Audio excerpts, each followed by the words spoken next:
Espace détente et panne sèche. Partie 1. Le séminaire de la discorde. Chapitre 1. Le tirage au sort infernal. La machine à café gargouillait son chant funèbre habituel, une mélopée de tuyauterie fatiguée et de filtres surutilisés qui constituait la véritable bande-son de l'entreprise.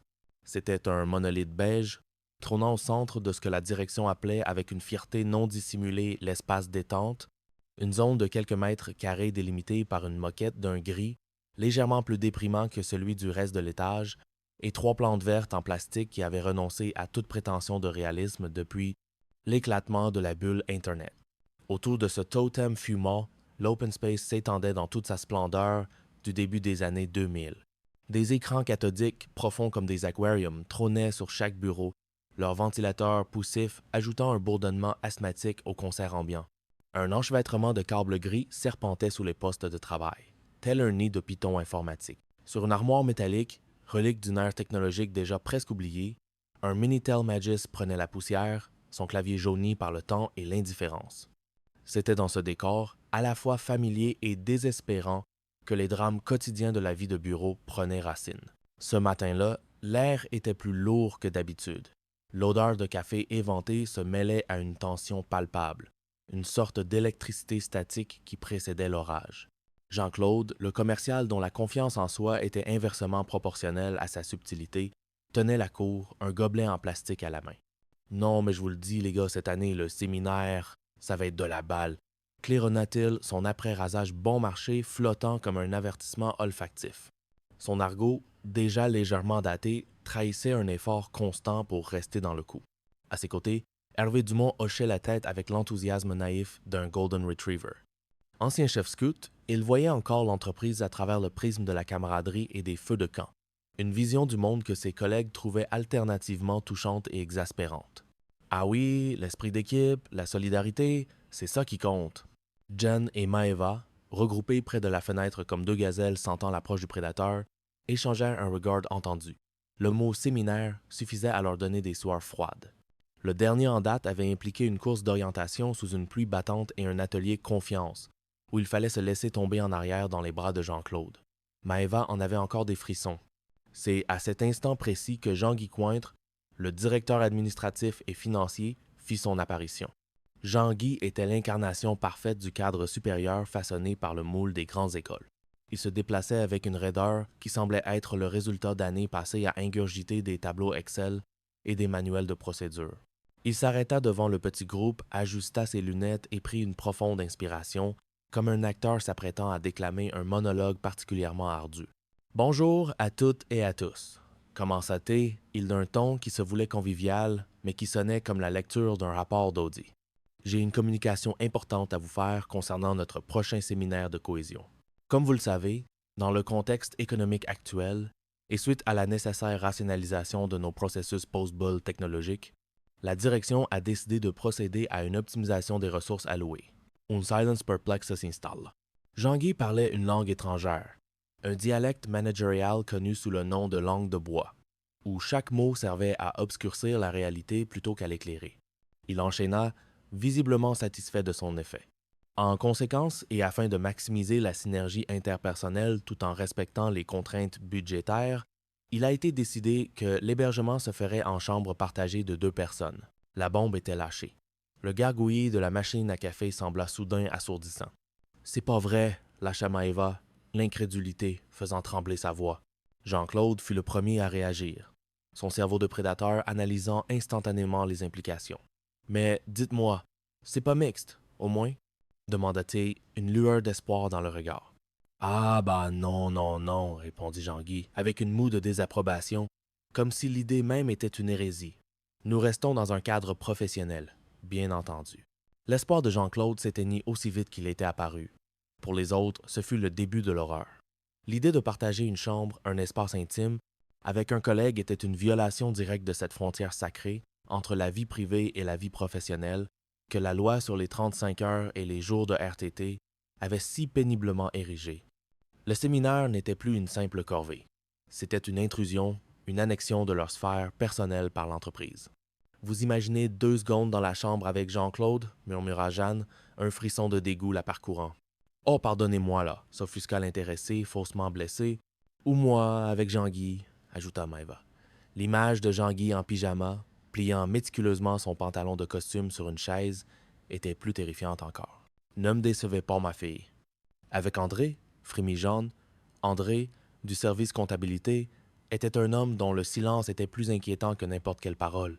Il avait la réputation de collectionner les capsules de bouteilles de lait. Non, pas André, non, il fout les jetons, ce mec. Jean-Guy, ignorant superbement le début de panique, sortit une petite urne en plexiglas de sa mallette. Afin de garantir une impartialité totale et de respecter le process, nous allons procéder à un tirage au sort. La scène était surréaliste. Des adultes, des professionnels, réduits à l'état d'enfants attendant la distribution des équipes pour un match de foot, la peur au ventre de tomber avec le camarade bizarre. Hervé, lui, rayonnait. Bah, heureusement, c'est un tirage au sort. C'est juste. Personne ne partageait son enthousiasme. Le séminaire de la discorde venait officiellement de commencer. Chapitre 2. Potin, poésie et poste de crème. Le tirage au sort avait eu l'effet d'une grenade dégoupillée dans un poulailler. Les petits papiers pliés, portant les noms de leurs futurs tortionnaires de chambrée, avaient été dépliés dans des murmures d'horreur et des soupirs de soulagement. Le sort, cette divinité aveugle et cruelle, avait parlé. Jeanne avait tiré le gros lot. Pas André, Dieu merci, pas Jean-Claude, par miracle. Non, elle avait hérité de Sylvie de la logistique. Sur le papier, c'était un moindre mal. Sylvie était discrète, polie, inoffensive. Mais pour Jeanne, c'était une catastrophe d'un autre ordre, plus subtil, plus insidieux. Je me retrouve avec Sylvie. Se lamenta-t-elle plus tard, réfugiée dans le coin des femmes. Un sanctuaire informel près des archives où l'odeur de vieux papier masquait celle de l'ambition déçue. Elle est sympa, mais carrément à l'ouest. J'ai l'impression qu'elle capte rien, qu'elle a pris un truc trop fort à la naissance. Mais Eva, qui avait eu la chance relative de tomber avec une autre assistante tout aussi normale qu'elle, compatissait. C'est pas celle qui lit nous deux pendant sa pause, dis-je? Exactement, s'exclama Jeanne, comme si cela prouvait tout. Avec toutes les débilités qu'elle lit, genre nous deux. Moi, j'ai essayé de l'emmener à un stage de poésie une fois. Rien voulu savoir. La mention de nous deux fit naître un petit sourire sur les lèvres de Maëva. Le magazine, avec ses romans photos aux dialogues surannés et ses témoignages de lecteurs aux histoires d'amour improbables, était un monument de la presse féminine, un dinosaure sentimental dans un monde qui commençait à peine à découvrir les blogs et les forums. Pour Jeanne, c'était le symbole ultime du mauvais goût, une abomination culturelle. Ce qu'elle ne disait pas, bien sûr, c'est que sous une pile de dossiers sur son bureau se cachait le dernier numéro de Cosmopolitan et que dans son sac à main, à côté de son agenda, se trouvait un exemplaire de Biba. Jeanne pratiquait une forme de snobisme culturel à géométrie variable. Elle méprisait les lectures populaires des autres, tout en consommant avidement les siennes jugées plus modernes. C'était une hypocrisie de survie dans la jungle sociale de l'open space. La conversation dériva, comme toujours, vers des sujets plus croustillants. « Et toi, tu sais pas ce que j'ai trouvé dans la trousse de Carol? » lança une collègue, les yeux brillants de malice. « Non, des préservatifs. » Un silence chargé de sens s'installa. Carol, la manager du service commercial, était une énigme. Une machine de travail toujours impeccable, toujours concentrée, dont la vie personnelle était un territoire aussi inexploré que la face cachée de la Lune. L'existence de préservatifs dans sa trousse de toilette ouvrait des abîmes de spéculation. Et alors, fit semblant de s'étonner Maëva pour encourager la suite. Eh ben alors, ça veut dire que c'est un genre de sainte nitouche. Elle aurait tort de se priver et puis ça se protège en plus. L'idée de Carol, la reine de glace, ayant une vie sexuelle active et, qui plus est, responsable, était à la fois choquante et fascinante. C'était le genre de potin qui pouvait alimenter les conversations à la machine à café pendant des semaines. Pendant que les autres disséquaient la vie intime de leur supérieur, Jeanne était retombée dans ses propres angoisses, plus cosmétiques qu'existentielles. Partager une salle de bain avec Sylvie signifiait exposer au grand jour son arsenal de produits de beauté. Son monologue intérieur s'emballa une litanie de termes marketing pseudo-scientifiques qui la rassuraient et la définissaient. Mon Dieu, il ne faudra pas que j'oublie ma crème de nuit, la vitamine C, rétinolactif, restructurant des couches supérieures de l'épiderme. Et le sérum contour des yeux, bien sûr. Et le masque à l'argile verte pour peau à tendance grasse. « Fred, je suis désolé, » lança-t-elle soudain à une autre collègue Fred qui passait par là. « J'ai malencontreusement emporté ta crème de nuit. Tu sais, là, Bio Peau, spéciale peau à tendance grasse. » C'est bien ça? Fred, une jeune femme à la peau parfaite, la dévisagea, perplexe. Hein? Mais j'ai pas la peau grasse, moi. Ah bon? Insista Jeanne, incapable d'admettre qu'elle puisse posséder un tel produit. C'est pas à moi alors. T'as pas tes ongles à te faire, toi? Non? Bon, ben c'est pas à moi. La scène était absurde. Jeanne, terrorisée à l'idée d'être associée à une imperfection cutanée, préférait accuser une innocente plutôt que d'admettre la vérité. Dans sa quête obsessionnelle de la peau parfaite, elle avait acheté une crème pour un problème qu'elle n'avait même pas. C'était le reflet d'une époque où le marketing de la beauté commençait à vendre non plus des solutions mais des angoisses. Le partage de l'intimité, voilà ce qui la terrifiait le plus. C'est bizarre, hein, confia-t-elle à Maeva. Tu partages ton intimité avec quelqu'un avec qui tu travailles. Tu poses tes fesses sur les mêmes chiottes. Et tu rencontres un poil plus bien oublié dans la baignoire. Et en plus, c'est pas le tien. Ça tue le désir. Maeva éclata de rire. Quel désir, Jeanne? Tu comptais séduire Sylvie avec ta crème au rétinol? Jeanne ne répondit pas. Elle songeait déjà à la stratégie logistique complexe qu'elle devrait mettre en place pour dissimuler ses précieux pots de crème des regards indiscrets de sa future colocataire. Le séminaire s'annonçait comme un véritable cauchemar. Chapitre 3. Une bombe sexuelle qui s'ignore. L'après-midi s'étirait lourd et improductif, comme c'est souvent le cas lorsqu'un événement perturbateur comme le séminaire se profile à l'horizon. Pour tuer le temps, une copie d'un test de personnalité, arraché sans ménagement du dernier Cosmopolitan de Jeanne, circulait de bureau en bureau. Le titre, en lettres roses et aguicheuses, promettait de révéler « La déesse du sexe qui sommeille en vous ». Le test était d'une simplicité enfantine. Il consistait en une série de questions à choix multiples, chaque réponse correspondant à une forme géométrique. Un rond pour les réponses jugées douces et passives, un triangle pour les réponses audacieuses et passionnées. À la fin, il suffisait de compter ces ronds et ces triangles pour découvrir sa véritable nature érotique. L'exercice, bien que parfaitement ridicule, fut pris avec un sérieux quasi religieux. On entendait des murmures concentrés. Si votre partenaire vous propose un week-end surprise, vous répondez A. Oh, chérie, c'est merveilleux. Round ou B. J'espère que tu as pensé au lubrifiant triangle. Les résultats commencèrent à tomber, provoquant des gloussements et des exclamations. Jean-Claude, sans surprise, obtint une écrasante majorité de triangles, ce qui l'annonça à la cantonade comme s'il venait de recevoir le prix Nobel de la virilité. Maeva eut un score équilibré, ce que le magazine interprétait comme une personnalité sensuelle et harmonieuse. Hervé, après beaucoup d'hésitation, finit avec un score presque exclusivement composé de ronds, le magazine lui conseillant gentiment de sortir de sa coquille. Puis vint le tour de Fred. Fred était l'antithèse de la bombe sexuelle. Petite, discrète, elle portait des pulls en laine même en été et sa plus grande audace capillaire avait été de passer d'un chignon strict à une queue de cheval.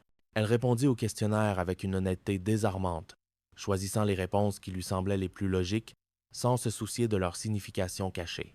Quand elle compta ses résultats, un silence gêné s'installa autour de son bureau. Elle avait obtenu une majorité écrasante de triangles. Elle relut le verdict incrédule. « Félicitations, vous êtes une véritable bombe sexuelle qui s'ignore. Votre passion volcanique ne demande qu'à exploser. Attention aux dégâts. »« Qu'est-ce que je te disais? » s'exclama Jean-Claude, qui avait lu par-dessus son épaule. Il se voyait déjà dans le rôle du Pygmalion, du mentor chargé de guider cette âme innocente sur le chemin de l'épanouissement charnel. Fred devint rouge pivoine. Cette nouvelle identité, conférée par un magazine de mode, lui était aussi étrangère qu'un costume d'astronaute. Elle voulait juste retourner à ses tableaux de suivi, se fondre dans le décor beige de l'open space. Mais il était trop tard. Le test avait parlé. Jean-Claude se lança dans une analyse experte, citant le magazine comme un texte sacré. Elle devrait diversifier ses expériences pour assurer son plein épanouissement sexuel. Tu vois, Fred? C'est écrit noir sur blanc. C'est scientifique. C'est ce que j'en pense, moi, ajouta une autre collègue, ravie du spectacle. Hervey, sentant le malaise de Fred, tenta une intervention maladroite. Enfin bon, on peut pas faire n'importe quoi avec n'importe qui, dit-il d'un ton sentencieux, ce qui ne fit qu'ajouter à la confusion générale. La nouvelle se répandit comme une traînée de poudre. Fred, la timide comptable, était devenue, en l'espace de 10 minutes, l'objet de toutes les conversations. On la regardait différemment. On guettait le moindre signe de la passion volcanique promise par le magazine. La situation devint encore plus surréaliste lorsque la conversation dériva sur les clubs échangistes. Jean-Claude, en connaisseur autoproclamé, mentionnant le One-to-Two, un club dont la réputation sulfureuse excitait les imaginations. Alors toi, je vais te dire ton One-to-Two. Tu peux toujours te brouter, lança Jeanne, qui avait une majorité de ronds et en était secrètement vexée. C'est quoi les One-to-Two? Demanda Fred d'une petite voix, regrettant aussitôt sa question. Ben, c'est un club, commença Jean-Claude avec un sourire entendu. La discussion fut interrompue par l'arrivée de Jean-Guy, qui venait s'enquérir de l'avancement d'un dossier.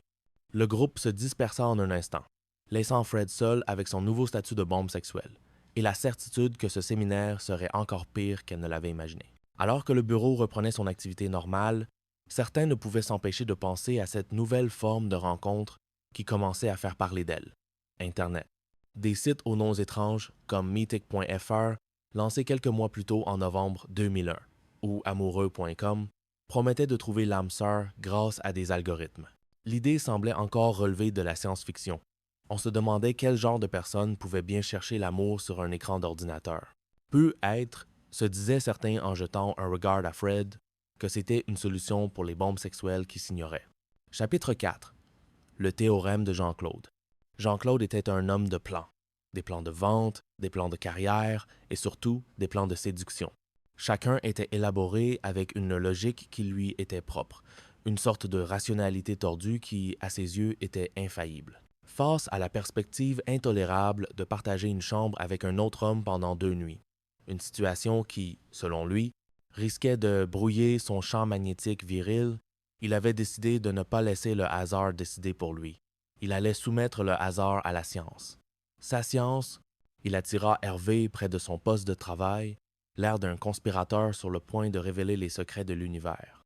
Sur son écran CRT, un tableau Excel était ouvert. Ce n'était pas un simple tableau. C'était une œuvre d'art de la micro-informatique, une cathédrale de cellules, de formules et de graphiques en secteurs aux couleurs criardes. « Regarde ça, mon petit Hervé, dit-il d'une voix basse et intense. C'est le théorème de Jean-Claude. J'ai fait des cours, des calculs super compliqués, des tableaux. C'est imparable. » Hervé, dont les compétences en Excel se limitaient à la fonction SOMI, regarda l'écran avec une admiration craintive. Il y avait des colonnes intitulées « Effectif masculin, EM »,« Effectif féminin, EF »,« Ratio de cohabitation forcée, RCF » et « Variable d'ajustement solitaire, VAS. « T'es sur ton coup, là ?» murmura Hervé, impressionné. « Bien sûr que je suis sur mon coup, » répondit Jean-Claude, gonflé d'orgueil. « Écoute bien, c'est simple comme bonjour. Nous sommes, si je ne m'abuse, 17 hommes et 15 femmes à participer à ce séminaire. Tu me suis? » Hervé hocha la tête, déjà perdu. « Bon, les chambres sont pour 2 personnes. Non mixtes, hélas. Donc on peut former 7 paires de femmes, n'est-ce pas? 15 divisé par 2, ça fait 7, 5. Comme on ne peut pas couper une femme en 2, j'ai vérifié, c'est illégal, il y aura forcément une femme qui sera seule dans une chambre. La Vaynarde. Mais ça, c'est leur problème. Nous, on s'intéresse à la variable masculine. » Il pointa une cellule surlignée en jaune fluo. 17 hommes. 17 est un nombre premier. C'est la clé. C'est un nombre qui n'aime pas être divisé. Un solitaire. Un rebelle. Comme moi. Tu vois la poésie du truc? Hervé ne voyait pas la poésie, mais il sentait que Jean-Claude était sur le point d'accoucher d'une théorie monumentale. Donc, 17 hommes. On peut former 8 paires, 8 fois 2, ça fait 6. Et il reste quoi? Hein? Il reste quoi? Il regarda Hervé avec l'intensité d'un professeur interrogeant son élève le plus lent. « Eh oh, one? » risqua Hervé. « Exactement. Un homme. Un homme seul. Un élu. Un survivant. Il y a un mec qui va se faire maiser, qui sera tout seul. » Le mot maiser, un verlan approximatif de remiser, était une de ses créations personnelles. Il se renversa sur son siège, le visage rayonnant de triomphe. Sa démonstration était selon lui d'une clarté limpide. Mathématiquement, un homme devait se retrouver seul. Et cet homme, ce serait lui. « Mais comment tu sais que ce sera toi? » demanda Hervé, la logique de la situation commençant enfin à lui effleurer l'esprit. Jean-Claude eut un sourire condescendant. C'est là qu'intervient la phase 2 du plan, l'ingénierie sociale. J'ai analysé les profils. Toi, par exemple, tu es un candidat idéal pour te retrouver avec André, vous partagez une passion pour les trucs ennuyeux. Sylvain, il va probablement se mettre avec un autre fan de foot. et ainsi de suite. Par un processus d'élimination naturelle et de manipulation discrète, je vais m'isoler. Je vais devenir l'électron libre, l'anomalie statistique. Le système n'aura pas d'autre choix que de me donner une chambre individuelle. C'est le destin Hervé, le destin assisté par ordinateur.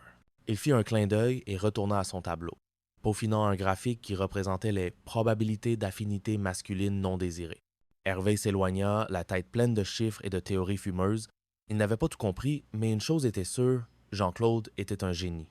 Un génie du mal peut être, mais un génie quand même. Il ne se doutait pas que le destin, cette force capricieuse, avait une conception de la poésie bien plus ironique que celle de Jean-Claude. Partie 2. L'inventaire et autres calamités. Chapitre 5. L'aube d'un lundi brumeux. Le lundi matin arriva comme une gifle. Pas une petite claque amicale, non. Une vraie mandale de boxeur, le genre qui vous fait voir des étoiles et vous laisse un goût de fer dans la bouche. Pour Jean-Claude, ce goût était particulièrement prononcé, un mélange âcre de regret, de bière tiède et de la cigarette qu'il avait tenté de fumer à l'envers vers 4 heures du matin.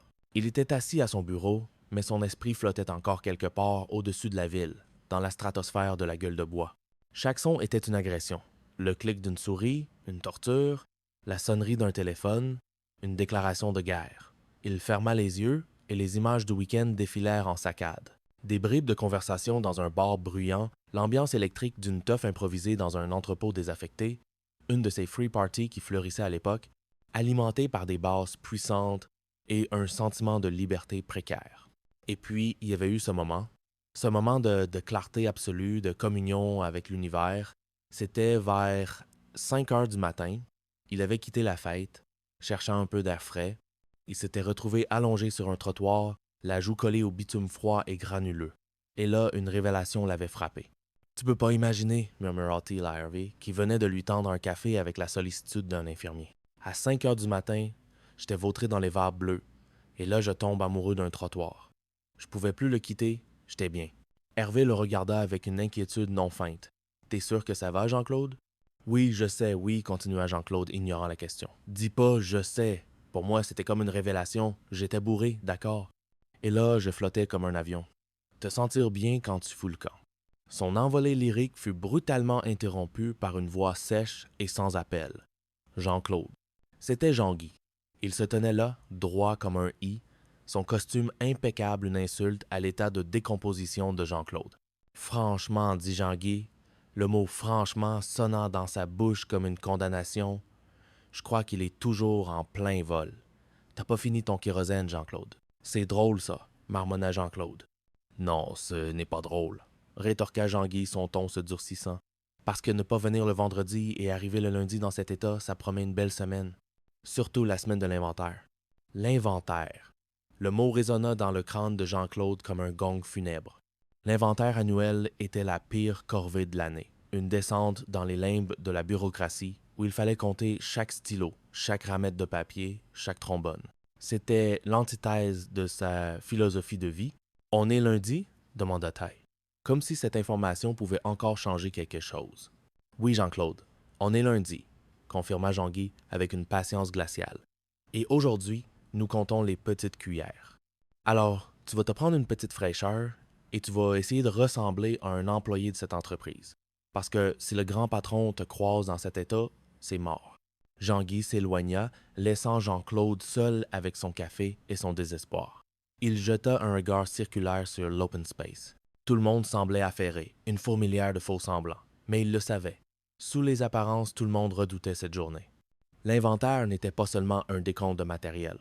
C'était un décompte de leur vie, une mesure de leur captivité. Et lui, ce matin, il se sentait particulièrement captif. Le trottoir lui manquait. Chapitre 6. La dernière des janissaires. La journée de l'inventaire avait commencé sous les pires auspices. Non seulement Jean-Claude était dans un état second, mais Maëva, la déléguée syndicale et reine du drame, avait appelé le matin même pour se porter pâle. Une épidémie d'oreillons avait-elle annoncé d'une voix faible et plaintive. Jean-Guy fulminait. Maëva qui se fait porter pâle en plein inventaire. Mais qu'est-ce qu'elle a encore? Peu importe ce qu'elle a, répondit Carole qui passait par là. Moi-même, je me sens pas très bien et je suis là. Le jour de l'inventaire, on ne déserte pas. C'était devenu le mantra de la journée. L'inventaire était une bataille et toute absence était une trahison. L'ambiance était lourde, pesante. On entendait le bruit sec des tampons encreurs, le froissement des listes, les soupirs résignés, et puis, vers 10 heures, la porte de l'open space s'ouvrit à la volée. C'était Maeva. Elle se tenait sur le seuil, les joues légèrement enflées, ou était-ce du maquillage, le regard flamboyant. Elle portait une écharpe en laine autour du cou malgré la chaleur du bureau. « Maeva, mais qu'est-ce que vous faites là? Je vous croyais malade! » s'exclama Jean-Guy, stupéfait. « Malade peut être, mais pas déserteur, » rétorqua Maeva d'une voix de tragédienne. « Vous n'avez pas le droit de me dire ça au téléphone. »« D'accord, j'ai les oreillons, mais je ne suis pas un déserteur. Je vais le faire, mon inventaire. » Elle s'avança au centre de la pièce, s'empara d'une grande règle en métal sur un bureau et la brandit comme une épée. L'open space, jusqu'alors plongé dans une torpeur laborieuse, retint son souffle. Le spectacle commençait. « Le harcèlement moral est caractérisé, » déclama-t-elle, pointant sa règle vers un Jean-Guy médusé. « Vous n'avez pas le droit. Je suis la déléguée syndicale, je vous le rappelle. Je vais faire un rapport. » Elle fit une pause dramatique, balayant l'assemblée de son regard enflammé. Puis, sa voix prit une intonation poétique presque chantante. Brandissant mon cimetière, elle fit un moulinet avec la règle « Je suis la dernière des janissaires ». Un murmure parcourut les rangs. Personne ne savait exactement ce qu'était un janisseur, mais ça sonnait impressionnant. « Je vais fouiller les étagères », continua-t-elle, se dirigeant vers une armoire métallique. « Compter les petites cuillères, briser tous les mystères, visiter les vestiaires. » Elle ouvrit la porte d'un placard avec un grand geste théâtral, révélant une pile de cartons et un vieux balai. L'effet était légèrement gâché, mais elle ne se laissa pas démonter.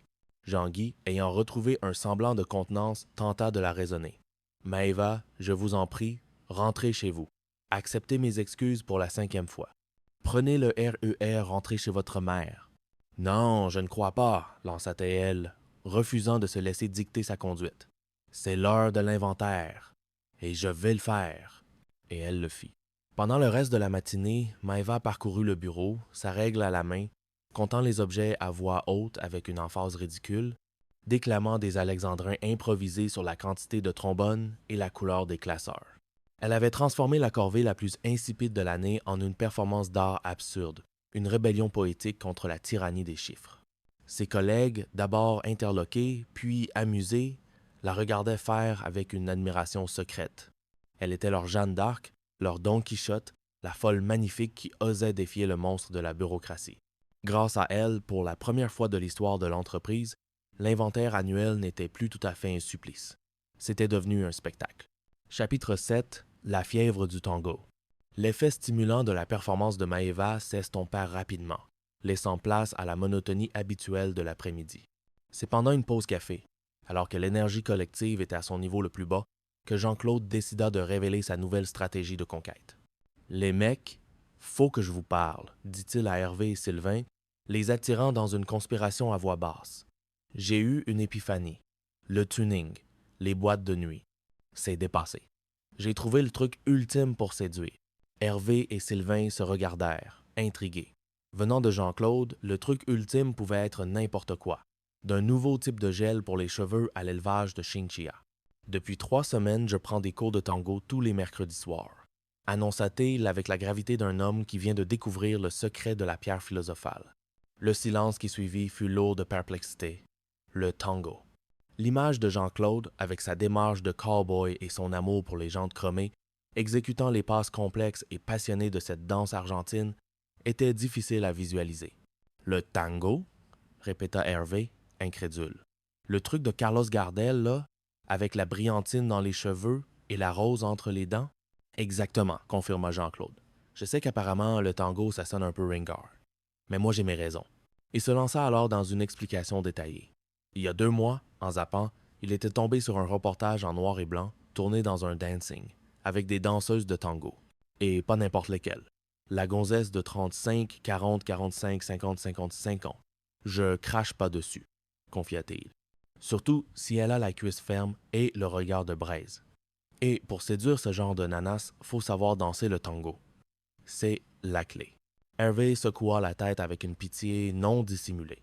Jean-Claude, je vais pas te faire de la peine, mais la meuf de 50 ans aujourd'hui, en l'an 2002, tu l'attrapes pas avec ta danse de gaucho. C'est l'époque du rock, du twist. Ma mère, elle a rencontré mon père au Bol d'Or. Son truc préféré, c'est Born to be Wild. Fais chier, putain, explosa Jean-Claude, sa théorie s'effondrant. Je viens de claquer 6500 balles dans ces cours. Avec ça, j'aurais pu m'acheter 4 jantes neuves pour ma bagnole, des BBS chromés, taille basse, modèle torsadé. Sa frustration était palpable.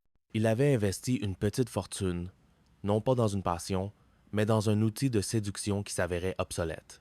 C'est à ce moment que Mme Sorel, une dame d'un certain âge du service archive, passa près de la machine à café. Elle était petite, frêle, avec des cheveux blancs coiffés en un chignon sévère. Pour Jean-Claude, ce fut comme un signe du destin. Il devait rentabiliser son investissement. Madame Sorel, l'interpella-t-il avec un charme forcé. Ça vous dirait de danser un petit tango avec moi? La vieille dame, surprise et flattée, accepta en rougissant. Jean-Claude la prit dans ses bras avec la délicatesse d'un déménageur et tenta d'exécuter les quelques pas qu'il avait appris. La scène qui suivit fut un chef-d'œuvre de maladresse. Il lui marcha sur les pieds, la fit tourner trop vite et faillit la faire tomber dans les plantes en plastique. Madame Sorel, cependant, semblait interpréter cette danse chaotique d'une toute autre manière. « Oh, Jean-Claude, roucoula-t-elle, les joues en feu. Je ne suis plus une petite fille, vous savez. Vous pouvez me dire franchement que je vous plais et que vous aimeriez avoir une relation avec moi. » Jean-Claude se figea, horrifié. « Non !» s'écria-t-il, la repoussant un peu trop brusquement. « Non, non, vous faites fausse route! Moi, c'est juste pour amortir un investissement de 6500 francs. Et puis, pour être honnête, vous êtes beaucoup trop vieille pour moi. » Le visage de Mme Sorel passa de la confusion à la fureur. « Qu'on va !» lança-t-elle avant de tourner les talons, le laissant seul et humilié au milieu de l'espace détente. Vexé, mais pas abattu, Jean-Claude se redressa. « Et puis merde, après tout! J'irai danser tout seul mon tango. C'est moi qui ai casqué, je vois pas pourquoi je partagerais. » Et sous les regards médusés de ses collègues, il se lança dans une performance solo, passionnée et ridicule, fredonnant pour lui-même « Moi, je suis tango, tango. Oh, moi j'en fais un peu trop, moi je suis tango, tango. » Il tourbillonnait entre les bureaux, prenant des pauses dramatiques, le regard perdu dans un lointain imaginaire où des femmes mûres et fascinantes attendaient son prochain pas de danse. Chapitre 8. La chaîne de la dette. La journée avançait et avec elle, les tensions financières personnelles commençaient à affleurer, exacerbées par la fatigue de l'inventaire.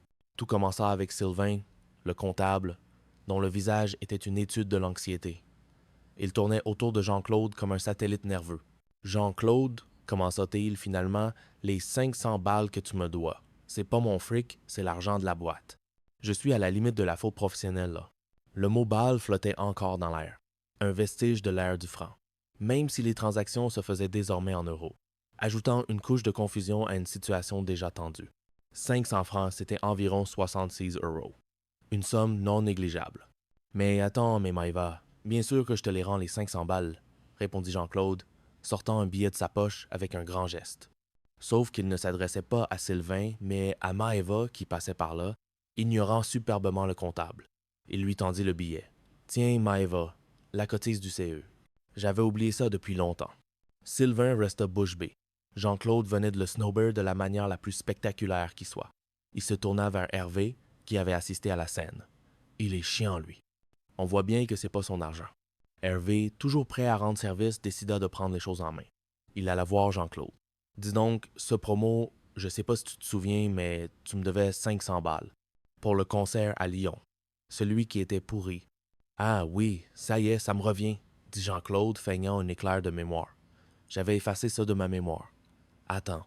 Oh merde, je viens de donner mon dernier billet à Maëva. » Il eut alors une idée de génie, du moins selon ses propres critères. « Écoute, tu vas aller voir Jeanne. Elle me doit beaucoup d'argent. Tu lui demandes 500 balles et pour le reste, je m'arrangerai avec elle. » Hervé, trop naïf pour voir le piège, accepta. Il se dirigea vers le bureau de Jeanne. « Jeanne, il y a Jean-Claude qui me doit 500 balles. Et toi, tu lui dois beaucoup. Il proposait que tu me donnes directement les 500 francs. » Jeanne le dévisagea comme s'il venait d'une autre planète. « Qu'est-ce que c'est que cette histoire? Jean-Claude me doit 20 francs. 20! » Elle fouilla dans son tiroir et en sortit 2 tickets restaurants. « Tiens, voilà, 2 tickets resto. On est quitte. » Hervé se retrouva avec 2 bouts de papier sans valeur pour lui, mais moi, le midi, je mange chez ma mère. Au même moment, il vit par la fenêtre des agents de la fourrière s'approcher de sa Peugeot 206, sa fierté, avec ses jantes larges et son aileron surdimensionné, un pur produit de la culture tuning du début des années 2000. La panique le saisit.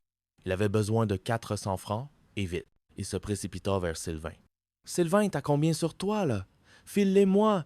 Il y a les bleus qui embarquent ma voiture! »« J'ai que 200, répondit Sylvain, sortant 2 billets. « C'est bon, ça fera l'affaire pour l'instant, s'exclama Hervé, arrachant les billets. Tiens, ajouta-t-il en lui tendant les tickets restaurant, comme ça on sera quitte. Sylvain regarda les tickets avec dégoût. La chaîne de la dette venait de produire une nouvelle victime. Il se tourna vers Jean-Guy, qui observait la scène de loin, et lui tendit une pièce, 1 franc, pour la machine à café. Jean-Guy prit la pièce, l'examina. 1 franc? Mais attends, il n'y a pas marqué Banque de France ici. On est en 2002, Sylvain. C'est l'euro maintenant. La remarque, d'une logique implacable, acheva de plonger le bureau dans une confusion monétaire totale. Les dettes s'étaient transmises, transformées, converties en tickets restaurants et en monnaie obsolète. Plus personne ne savait qui devait quoi à qui, ni dans quelle devise. La seule certitude, c'est que Jean-Claude, à l'origine de tout ce chaos, s'en était sorti sans débourser un centime. Partie 3. Manœuvres et malentendus. Chapitre 9. L'idée noble d'Hervé. La réunion du comité d'entreprise, CIES, approchait, et avec elle, le traditionnel bal des propositions, allant du pragmatique au complètement farfelu. C'était un moment clé de la vie sociale de l'entreprise, une arène où les employés pouvaient, en théorie, influencer leur environnement de travail. Maëva, toujours prompte à défendre le bien-être des troupes, ouvrit le bal. Je pensais à une salle de sport, lança T-elle avec conviction, pour décompresser, évacuer le stress. Une salle de sport? L'interrompit Carole, avec le ton d'une entomologiste, découvrant une nouvelle espèce d'insecte particulièrement inepte. Ce n'est pas une avancée sociale, ça c'est un lieu de détente. Si tu proposes ça au CE, tu vas passer pour une andouille. L'argument était typique de la culture d'entreprise de l'époque, où la frontière entre l'amélioration des conditions de travail et le simple agrément était âprement débattue. La loi sur les 35 heures avait ouvert la porte à une meilleure qualité de vie, mais les mentalités managériales peinaient à suivre. C'est alors qu'Hervé, fidèle à ses valeurs scouts d'inclusion et de service à la communauté, eut son moment de gloire. Moi, à ta place, je demanderais d'engager des handicapés, dit-il avec un sérieux désarmant. Un silence s'installa. L'idée était noble, incontestablement, mais elle mettait tout le monde mal à l'aise. Jean-Claude, jamais en reste pour une remarque déplacée, brisa la glace. Il faut prendre des femmes aussi. Il paraît qu'il y en a qui sont presque jolies. « Oh, Jean-Claude » s'exclamèrent plusieurs voix en chœur.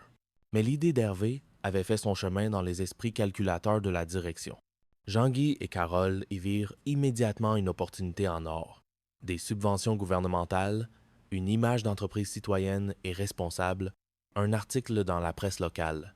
C'était bien plus rentable qu'une salle de sport. « Ça, c'est excellent, Hervé », déclara Jean-Guy avec une approbation appuyée. « C'est une très bonne idée.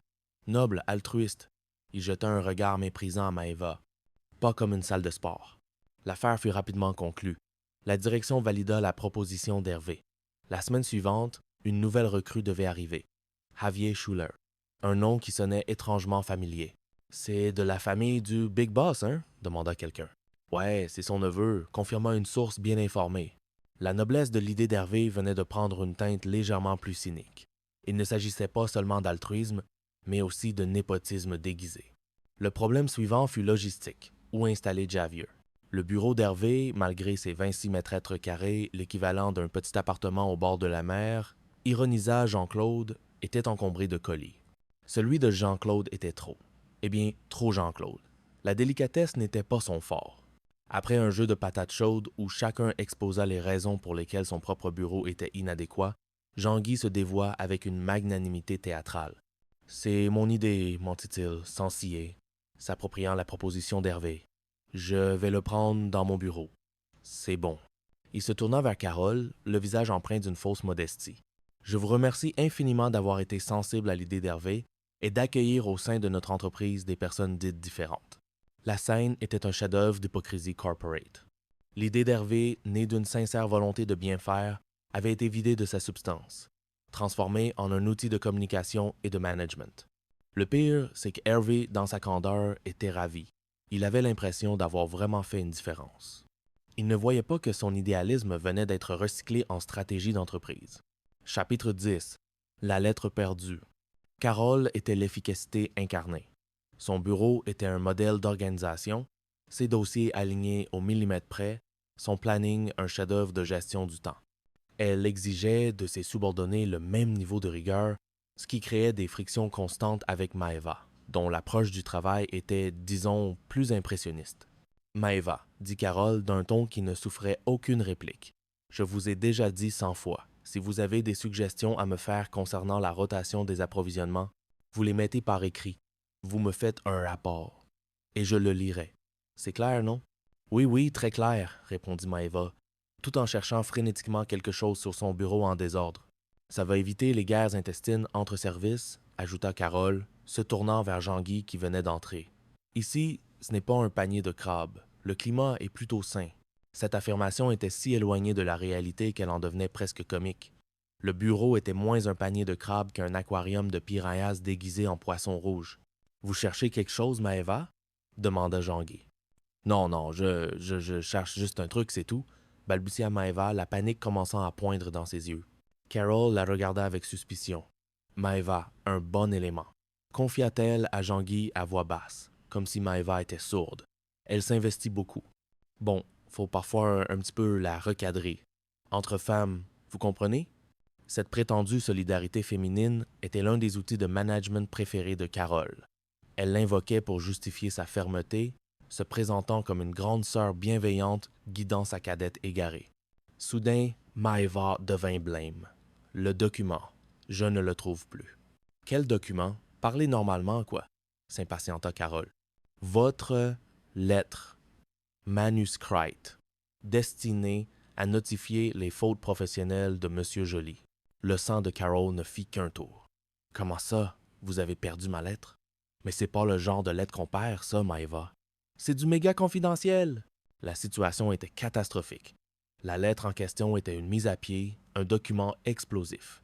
Si elle tombait entre de mauvaises mains, les conséquences seraient désastreuses. Le DRH, cette figure quasi mythologique dont le nom était prononcé avec la même crainte que celui de Voldemort, serait furieux. Le vernis professionnel de Carole se fissura, la manager calme et posait laissa place à une femme au bord de la crise de nerfs. « Maeva, vous allez retourner à votre bureau et vous allez chercher. Mieux. » La recherche qui s'ensuivit fut un moment de pure farce. Maeva, complètement paniquée, vidait ses tiroirs, secouait ses dossiers, créant une tempête de papier dans l'open space.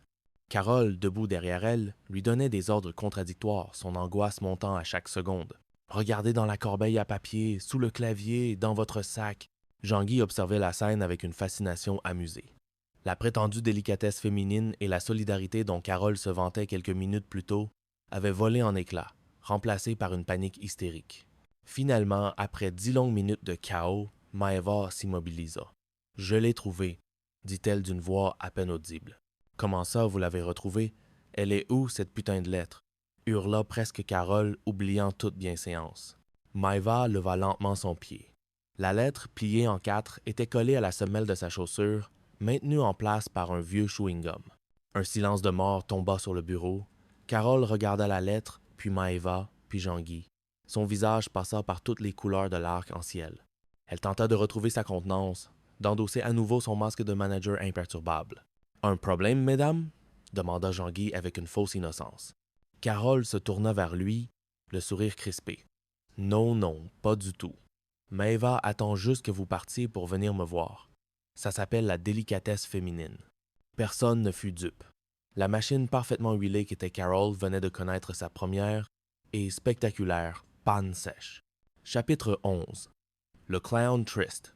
L'organisation de la fête annuelle de l'entreprise, pompeusement baptisée la Fête des mères et des pères employés, était une source de stress récurrente. Mais le point culminant de l'angoisse était toujours le même. Trouver quelqu'un pour enfiler le costume de beau boss, la mascotte clownesque de la société. Depuis des années, ce rôle ingrat était dévolu à Hervé. Jean-Guy l'aborda près de la machine à café, avec la fausse bonhomie de celui qui s'apprête à demander un service terrible. « Alors, Hervé, on fait encore le clown cette année? Il paraît que vous avez un super contact avec les tout-petits. » Le visage d'Hervé se décomposa.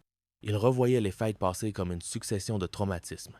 Il se lança dans un monologue poignant, une confession à cœur ouvert sur les affres du clown d'entreprise. Non, Jean-Guy, pas cette année. C'est fini, dit-il d'une voix tremblante. Vous ne vous rendez pas compte. L'enfant qui chiale en pissant sur tes genoux pendant la photo, celui qui te tire sur le nez en hurlant que c'est un faux, sauf que c'est le mien. Les mains collantes, les cris, les bisous baveux. J'en peux plus. J'en ai parlé au DRH. J'ai demandé un remplaçant. La mention du DRH, l'arbitre invisible de leur destin, fit son effet. Jean-Guy ne pouvait pas insister. Jean-Claude, qui avait écouté la scène, intervint avec sa délicatesse habituelle. « Oh, arrête avec tes principes, Hervé. » Le rire d'un enfant. « Un enfant, ça ne rit pas, ça hurle !» le coupa Jean-Claude. « C'est dangereux, un môme. Ça cavale partout. Ça se pète la gueule sur les coins de meubles. Moi, la plus belle chose qui puisse m'arriver, ce serait de tirer le tiercé dans l'ordre et de toucher le bingo. Pas de me faire vomir dessus par un gamin déguisé en Spider-Man. » La conversation attira l'attention de Carol qui s'approcha intriguée. « Vous n'aimez pas les enfants, Jean-Claude? »« Je ne les déteste pas, répondit-il. Je préfère simplement qu'ils existent ailleurs. » Carol eut un sourire triste. « C'est drôle, dit-elle, sa voix se chargeant d'une mélancolie inattendue. C'est un peu pour ça que mon ex m'a quitté. Il détestait les enfants. Il disait que ça l'empêchait de se concentrer sur sa collection de timbres. Ce fut une révélation. Pour la première fois, Carol laissait entrevoir une faille dans son armure de femme de carrière. Elle avait une histoire, des blessures. Elle n'était pas seulement une manager, elle était une femme qui avait souffert par amour. Jean-Claude, dont les antennes de séducteur étaient toujours en alerte, perçut immédiatement l'ouverture. Une femme vulnérable, un point commun inattendu, leur désintérêt mutuel, bien que pour des raisons différentes pour la progéniture. C'était une occasion à ne pas manquer. Il se tourna vers Carole, le visage illuminé par une fausse compassion. « Ah ben écoutez, moi j'adore me déguiser, » déclara-t-il avec un enthousiasme débordant. Et le rire d'un enfant, « Carole, c'est la plus belle musique du monde. » Il se tourna vers Jean-Guy. « Clone, ça me tente. » Un frisson d'horreur parcourut l'assemblée. L'idée de Jean-Claude, avec son humour graveleux et son absence totale de filtre, en charge de l'animation pour enfants, était un scénario catastrophe. « Non, Jean-Claude, vous n'allez pas faire ça, » intervint Hervé paniqué. « Vous allez pourrir le spectacle. »« Mais non, » dit Jean-Claude en posant une main paternelle sur l'épaule de Carole. « Si vous avez besoin de moi, vous savez où me trouver. Je suis là. » Hervé regarda la scène, dépité. Il venait de se libérer d'une corvée, mais à quel prix? Il avait l'impression d'avoir refusé de piloter un avion pour le confier à un kamikaze. La fête des mères et des pères employés s'annonçait mémorable. Chapitre 12. C'est tout craché. Quelques jours plus tard, une vague de nostalgie et de bruit de bébé déferla sur l'open space. Karine, une ancienne collègue partie en congé maternité, était venue présenter son nouveau-né. Le bébé, emmitouflé dans une couverture, passa de bras en bras, déclenchant une avalanche de commentaires et d'analyses physionomiques. « Oh, regarde-moi ça, il est trop mignon. »« Salut, ça va? Il est mignon. C'est un garçon? En tout cas, ma pauvre, il n'a pas grand-chose de toi, hein? » C'est tout le portrait de son père, lança une collègue avec la franchise brutale qui caractérise souvent les jugements sur les nouveau-nés. Cette simple remarque déclencha une guerre de tranchées. Le bureau se divisa instantanément en deux factions irréconciliables, le camp du père et le camp de la mère. « Mais vous dites des conneries, là !» s'indigna un membre du camp de la mère. « C'est sa mère tout crachée. C'est évident, ça. Regardez ses cheveux, ses yeux et la fossette.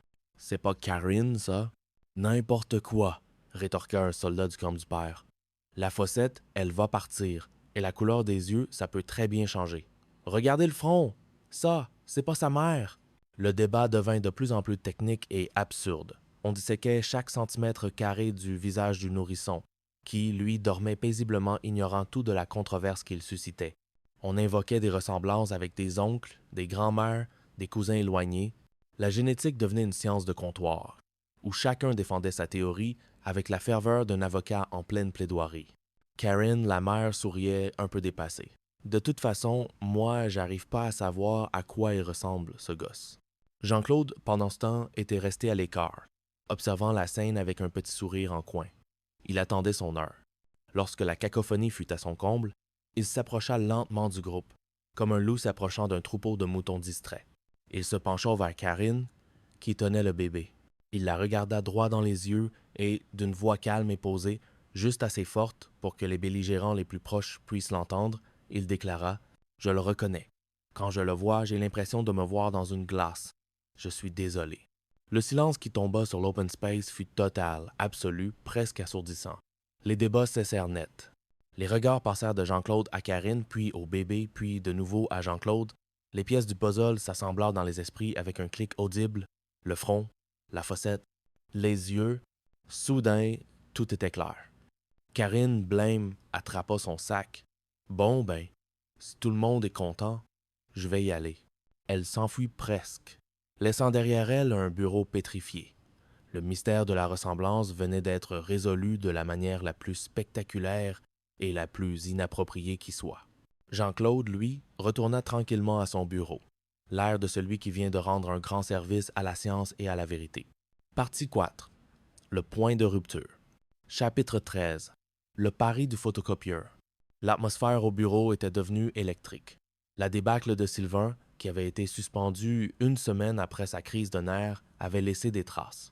Une paranoïa sourde s'était installée, nourrie par les rumeurs de restructuration et l'ombre menaçante du consultant parisien, un certain Monsieur Dubois, qui devait arriver d'un jour à l'autre. Monsieur Dubois, disait-on, parlait un dialecte incompréhensible, fait d'acronymes anglais et de concepts managériaux abstraits. Et sa mission était de fluidifier les process, ce que tout le monde traduisait par licencier la moitié du personnel.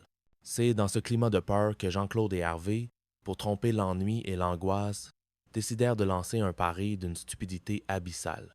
Le premier à qui Sylvain adresse la parole à son retour fait une photocopie de son cul et la laisse dans la machine, proposa Jean-Claude. Hervé, malgré ses principes, était trop faible pour résister. L'idée était à la fois terrifiante et excitante. D'accord. Format A3. En couleur, ajouta T, scellant le pacte. Le lundi du retour de Sylvain, une tension digne d'un western s'installa.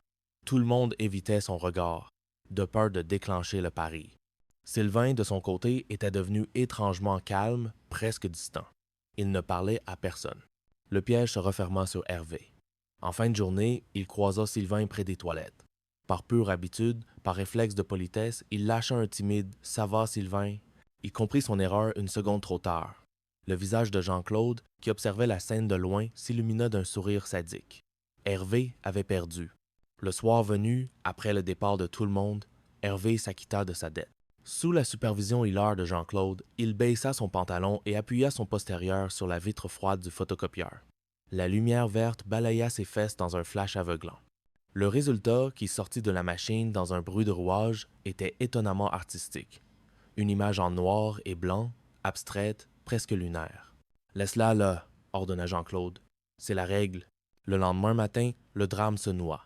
Sylvain, arrivé le premier, se dirigea vers le photocopieur pour imprimer un rapport. Il trouva l'image. Pour n'importe qui d'autre, ça aurait été une blague de potache. Mais pour Sylvain, dont le cerveau était en surchauffe depuis des semaines, ce n'était pas une blague. C'était un message codé. Un message de la direction, transmis par le biais de cette machine infernale, ce cœur sombre et capricieux de l'entreprise. Il fixa l'image, son esprit tournant à plein régime. Les deux formes arrondies, les deux fondateurs de l'entreprise. La ligne sombre au milieu, la division, la fracture. C'était un organigramme symbolique de la restructuration à venir. C'était la confirmation de ses pires craintes. Le consultant parisien n'était qu'un exécutant. La décision était déjà prise. Il se précipita dans le bureau de Jean-Guy, brandissant la photocopie comme une preuve irréfutable. « Je sais tout !» hurla-t-il. « Les comptes en Suisse, les délocalisations, les licenciements. Vous croyez que je suis un con, mais je sais tout, et je vais tout balancer à la presse.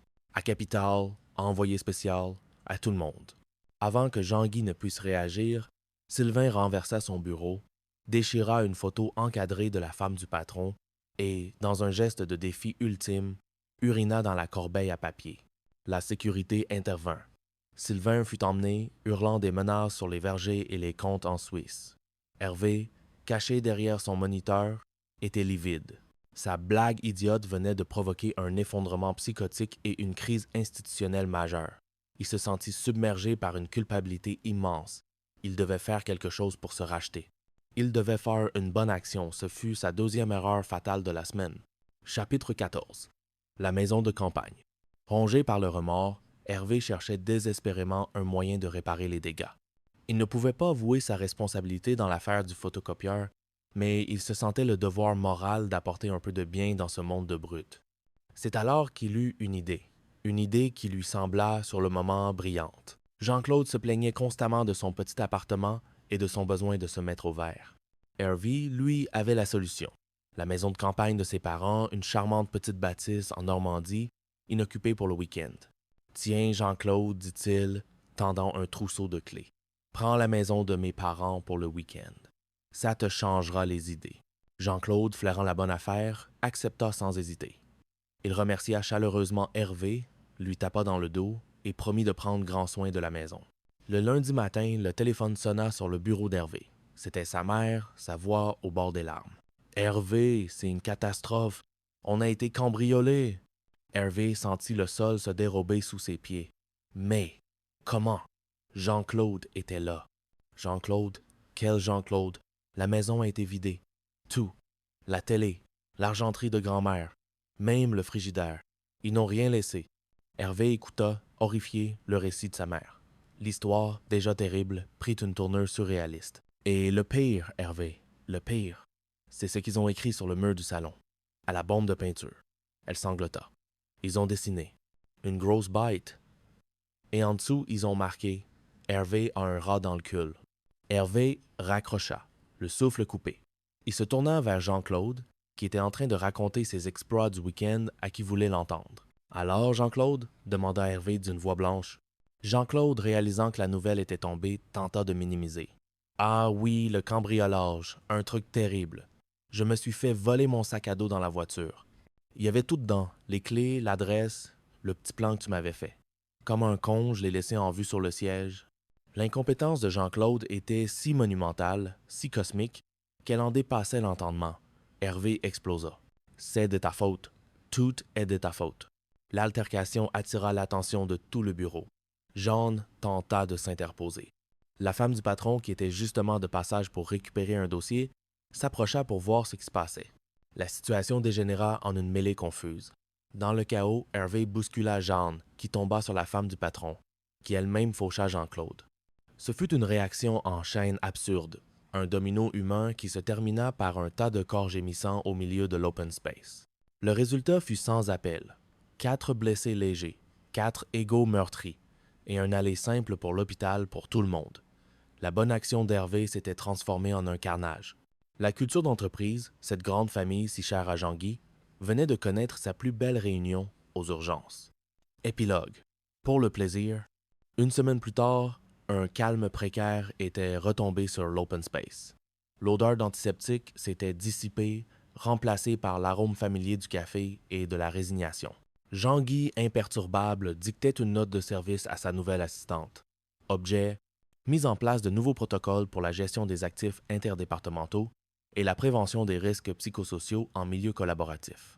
La machine bureaucratique, insensible aux drames humains, avait repris son cours. Des alliances inattendues s'étaient formées dans les décombres. Carole et Hervé étaient désormais aux yeux de tous un couple.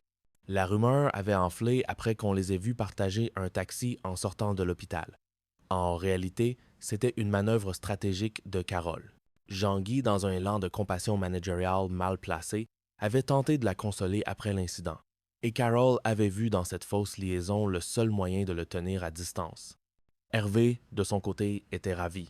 Il pensait sincèrement que cette relation était une forme avancée de team building, une expérience immersive pour renforcer la cohésion. Il prenait son rôle très au sérieux, offrant chaque matin un croissant à Carole et lui demandant des nouvelles de son week-end avec un intérêt touchant. Jean-Claude, le bras en écharpe, n'avait bien sûr rien appris. L'incident de la maison de campagne était déjà classé dans son esprit comme une mésaventure rigolote. Il était au téléphone parlant fort comme à son habitude. « Allô, oui, l'agence de voyage? Je voudrais des renseignements pour la Pologne. Oui, la Pologne. Il paraît que c'est très authentique. » Il fit un clin d'œil appuyé à la nouvelle stagiaire, une jeune femme qui n'avait pas encore compris dans quel asile elle avait mis les pieds. Le cycle éternel de la vie de bureau était prêt à recommencer. Les mêmes erreurs seraient commises, les mêmes drames se joueraient, les mêmes absurdités se répéteraient. La caméra imaginaire recula lentement, quittant le visage de Jean-Claude pour embrasser l'ensemble de l'open space. Un microcosme de la comédie humaine, un théâtre de l'absurde où des âmes en peine s'agitaient dans des cubes beiges. Le dernier plan se fixa sur la machine à café. Elle gargouilla une dernière fois, comme un point final, avant de se taire. Dans le silence, une petite musique se fit entendre, une mélodie un peu désuète, un peu kitsch, qui semblait s'échapper du baladeur de Jean-Claude. C'était la voix d'Herbert Léonard, chantant un hymne à l'insouciance et à l'égoïsme, une philosophie qui résumait parfaitement l'esprit des lieux,